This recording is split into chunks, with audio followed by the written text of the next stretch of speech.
ay rated SPG. Striktong patnubay at gabay ng magulang ang kailangan. Maaaring may masiselang tema, lengguwahe, karahasan, sexual, horror o droga na hindi angkop sa mga bata.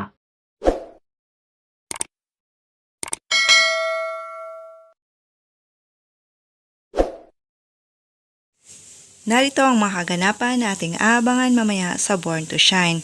Hindi nga pinapasok si Menchie sa lawns ng Yomi, ayon sa guard utos umano ng management. Nasulsulan ni Dara at Amelia si Monica at naniwala ito sa kanila dahil sa video na kanilang pinakita na sinasabunutan ni Menchie si Dara. Dagdag pa ni Amelia, malaking problema umano ang dala ni Menchie dahil siya ang sisira sa Yumi.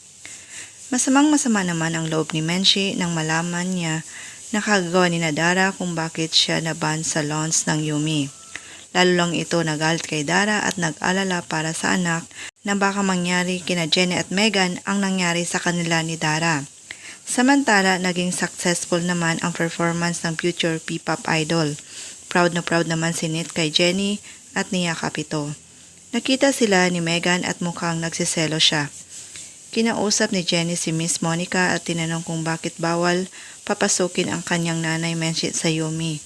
Pero sinabihan siya na sumunod na lang sa management. Hindi nga papayag si Jenny na iban nila ang kanyang nanay. Ano naman kaya ang kanyang gagawin? Abangan.